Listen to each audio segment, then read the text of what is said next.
Assalamualaikum warahmatullahi wabarakatuh. Kami dari kelompok 8 kelas 05-005. Di sini kami akan mempresentasikan hasil diskusi kami yaitu mengenai uji heteroskedastisitas.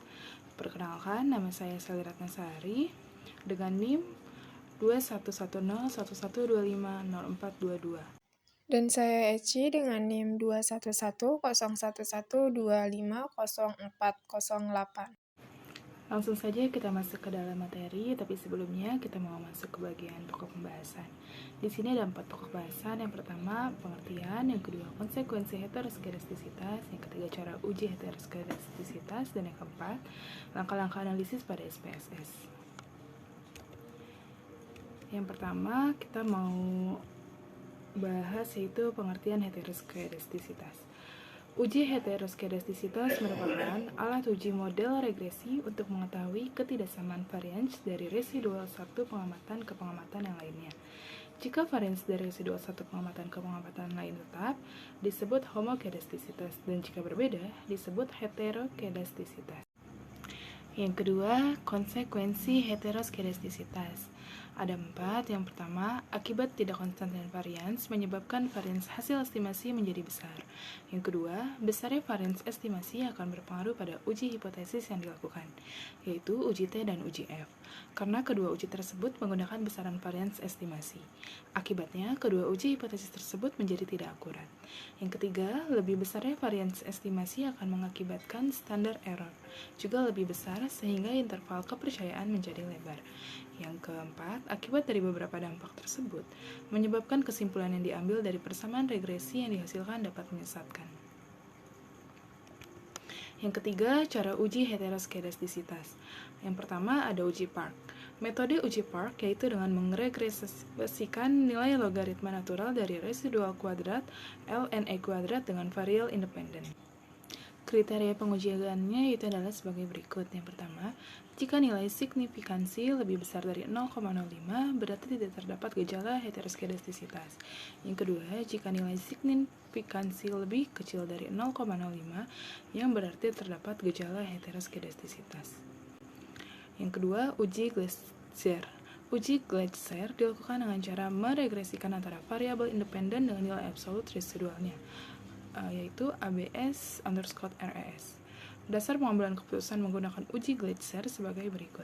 Yang pertama, jika nilai signifikansi lebih besar dari 0,05, maka tidak terjadi gejala heteroskedastisitas dalam model regresi. Yang kedua, jika nilai signifikansi lebih kecil dari 0,05, maka terjadi gejala heteroskedastisitas. Yang berikutnya, langkah-langkah analisis pada aplikasi SPSS, yaitu sebagai berikut. Yang pertama, sudah terdapat gambar. Di sini adalah aplikasi SPSS. Kita bisa melihat dari data tersebut, kita bisa klik analis pada kolom bagian atas, yang kedua regression, yang kemudian linear. Langkah yang kedua yaitu pada gambar tersebut kita bisa masukkan variabel Y ke dependen dan X ke independen, kemudian klik save. Yang ketiga, pada kotak dialog linear regression, kita bisa klik save, beri tanda centang pada unstandardized, kemudian klik continue, lalu klik OK.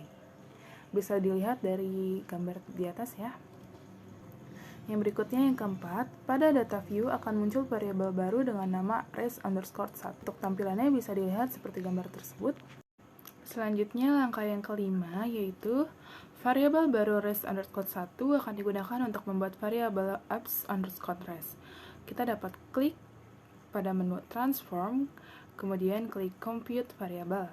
Yang langkah ke-6 berikutnya pada kotak compute variable, berikan nama pada target variable, ketik ups underscore res, dan pada kotak numeric expression, ketik ups buka kurung res underscore 1 tutup kurung, lalu kemudian klik OK.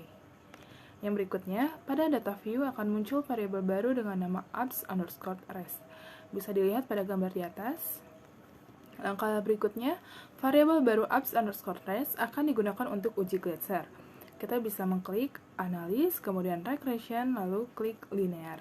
Yang ke-9, masukkan variabel ups underscore res ke dependen dan variabel X ke independen. Kemudian klik save. Langkah yang berikutnya yang ke-10, pada kotak dialog linear regression, klik save. Hilangkan tanda centang pada unstandardized, kemudian klik continue lalu klik OK. Bisa dilihat pada gambar di atas. Yang berikutnya hasil output SPSS.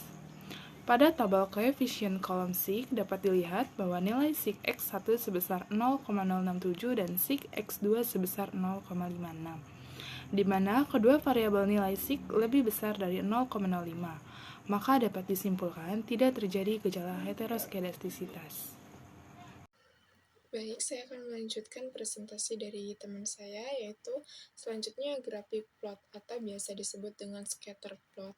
Uji heteroskedasititas dapat dilihat dengan grafik plot atau scatter plot di mana penyebaran titik-titik yang ditimbulkan terbentuk secara acak, tidak membentuk sebuah pola tertentu, serta arah penyebarannya berada di atas maupun di bawah angka 0 pada sumbu Y. Selanjutnya yaitu dasar pengembalian keputusan menggunakan gambar scatter plot sebagai berikut.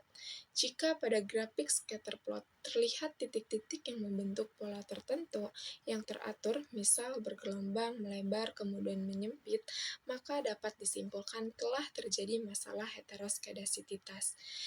Sebaliknya, jika pada grafik scatter plot titik-titik menyebar di atas dan di bawah angka 0 pada sumbu Y, serta tidak membentuk pola tertentu yang teratur, misalnya bergelombang, melebar, menyempit, maka dapat disimpulkan tidak terjadi masalah heteroskedasititas.